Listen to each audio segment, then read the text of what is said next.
बोल जयकारा बोल मेरे श्री गुरु महाराज की जय, सतगुरु भगवान की जय। प्रवचन 16। परमात्मा अलख अगोचर और अनामी है, इसीलिए उसका ना कोई रूप है ना नाम। जिस वस्तु का ना कोई नाम हो और ना रूप, वह इंद्रियों से नहीं जानी जा सकती। जितनी भी नाम तथा रूप वाली वस्तुएं हैं, वे सब माया का ही रूप है। माया स्थूल रूप बनाकर चमक दमक के साथ सबके सामने आती है। चित्रों में बनी हुई वस्तुएं बिल्कुल सत्य दिखाई देती हैं, परंतु यदि उन्हें कोई प्राप्त करना चाहे तो वह प्राप्त नहीं कर सकेगा। चित्रों पर बने हुए फल आदि से किसी की भूख शांत नहीं होती। यदि कोई उनसे भूख मिटाना चाहे तो उसकी नितांत भूल है। चित्र तो यथार्थ ही नकल है। महापुरुष फरमाते हैं, बागे दुनिया बा हकीकत चमन ए तस्वीसियत जी मुलिकतास्ताहा जी मुलिस्तमहा गुले मकसूद बदन दामाम मातलब।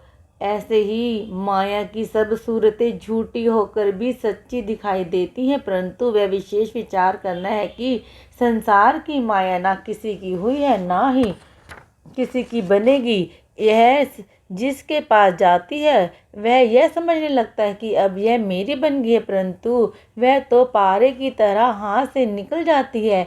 इसकी रीति ही ऐसी है, इससे सदा के लिए किसी को प्रसन्नता नहीं मिलती। आश्चर्य की बात तो यह है कि जिसको संसार का जितना अधिक सुख तथा भोग मिलता है, वह सदा उससे अधिक की इच्छा रखता है और प्राप्त ना होने पर वह उस इच्छा की खोज में तड़पता है। यही कारण है कि संत महापुरुष निज स्वरूप अलख अलगोचर का ज्ञान कराने के लिए स्वयं स्थूल शरीर को धारण करते हैं।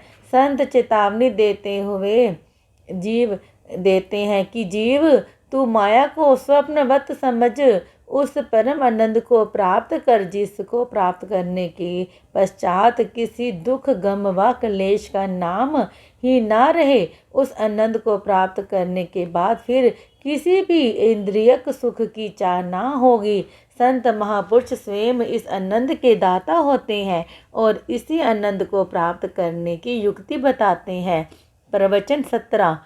एक दिन सत्संग में एक भक्त ने विचार प्रकट किया कि जिस समय मनुष्य के दिल में बुरे ख्याल पैदा ना हो तो समझना चाहिए कि उसका मन मर गया है। इस पर एक दूसरे भक्त जी बोल उठे कि यह ठीक नहीं। वास्तव में मनुष्य से बुरे कर्म ना हो तो उसका मन मरा हुआ समझना चाहिए, परंतु वे दोनों आपस में कोई निर्णय ना कर सके। तब श्री परमहंस दयाल जी के श्री चरणों में विनय की कि प्रभु आप ही कुछ फरमाइए। श्री वचन हुए कि जिस समय अच्छे या बुरे दोनों प्रकार के विचार उठना बंद हो जावे, उस समय समझना चाहिए कि मन मर गया है, क्योंकि जब विचार ही नहीं उठेंगे तो वो कर्म स्वयं में ही ना हो पाएंगे। अच्छे या बुरे दोनों प्रकार के विचार ही बंधन का कारण है। यदि एक लोहे की बेड़ी है तो दूसरी सोने की। बोलो जयकारा बोल मेरे श्री गुरु महाराज की जय। अगर आपको हमारी वीडियोस देखना पसंद है और आप हमारे चैनल से जुड़े रहना चाहते हैं तो प्लीज़ वीडियो को लाइक, शेयर और चैनल को सब्सक्राइब कर दीजिए।